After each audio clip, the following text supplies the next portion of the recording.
right, sports fans, it's time for NUTV Sports.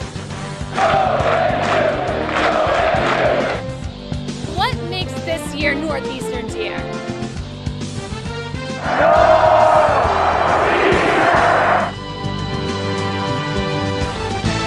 Howdy, Northeastern. Welcome to this week's episode of Sportseastern. I'm Jessica Geller, alongside Kirsten Campbell. It's that time of year when the successful teams of the fall and all the winter sports teams are fighting for the spotlight. We start off with Northeastern's most popular sport. Last Friday, the University of New Hampshire blanked Northeastern on the ice in the Huskies men's hockey homecoming game. UNH outshot Northeastern over the entire course of the game, finishing with 39 shots on goal to Northeastern's 22. Nick Sorkin, Jeff Salengo, and Kyle Smith racked up points for UNH, while attempted goals from Northeastern's Torrance Snyderman, Mike Smatula, and John Stevens were all blocked by goalie Casey DeSmith. As a result of the shutout, Mike Smatula's 9-game point streak, the longest active streak in the nation, was snapped. Northeastern will look to bounce back this weekend when the Huskies take on Merrimack College in a home-and-home. Speaking of hockey, Jessica, tell us how the women's team did this weekend in your home state. While Colorado gave a mile-high welcome to Northeastern, St. Cloud State University wasn't as friendly. Northeastern's women's hockey team flew to Colorado for a November 16th matchup with SCSU. The score went back and forth in the first two periods. Northeastern's goals were made by Haley Masters and Kelly Wallace. No pucks went in the net in the third period. Goalie Sarah Foss allowed 3 goals while making 26 saves in her first collegiate start. The difference in the game? Power plays. SCSU went 2 for 2 on the power play, while Northeastern went 0 for 2. The 5-8-1 Huskies faced the Catamounts in Vermont on November 22nd at 7 p.m. Let's move away from the winter sports and let the fall linger a little longer. What just ran by this weekend, Kirsten?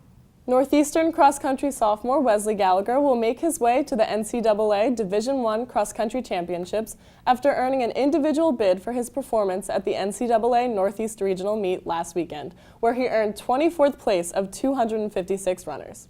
Gallagher, who has led the Huskies from start to finish this season, is just the second member of the NU cross-country program to compete at nationals since 1993. Head coach Catherine Erickson expects even more from Gallagher in his future years as a Husky. The NCAA Cross Country Championship will be hosted by Indiana State and is set for this Saturday, November 23rd. Now I know there's some exciting news for us in the court. Jessica, take it away.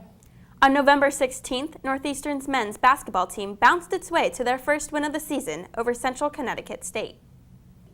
The team was led by Demetrius Pollard's career-high 27 points. Pollard started the game on fire, hitting 3 threes early. He came out strong again in the second half, making back-to-back threes. Not to be outshined by Pollard, David Walker had 14 points and a SportsCenter moment. In the second half, Walker drove down the lane and dunked the ball, igniting the homecoming crowd at Cabot Center. The Huskies pulled away and beat CCSU 83-69. Northeastern's next tip-off is in the Caribbean at the Puerto Rico Classic on November 21st. Now I hear that one of Northeastern's teams had quite the successful run this season. Kirsten, what happened this past weekend? One of the most exciting seasons in Northeastern women's soccer history came to a close Friday night when it lost its NCAA tournament first-round match at Boston College 2-0 at the BC Soccer Complex. That's right, NU's crosstown rival ended their season with goals from Mackenzie Meehan and Lauren Bernard. Shayna Blackwood of Northeastern nearly found the back of the net in the 79th minute as she turned and fired a shot on net, but BC keeper Alex Johnson pushed the attempt over the crossbar. Blackwood's attempt was the only shot on goal for NU as the BC defense stifled the Huskies' attack. Jessica, why don't you end the show with some good news from one of Northeastern's women's teams?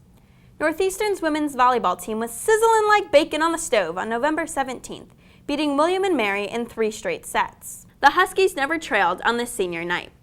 Kelly Bacon turned in her 19th double-double of the season and led the team with 11 kills and 10 digs. The other 6 senior class members also contributed as the Huskies finished the season 18-10, 10-4 in conference play. The team earned the number 2 seed in the CAA tournament. Tournament play for Northeastern begins on November 23rd in Charleston, South Carolina. That just about wraps it up for this edition of Sportseastern. For Jessica, I'm Kirsten Campbell. Be sure to tune back in next semester for Season 2 of Sportseastern. Until then, we'll see you out there on the field.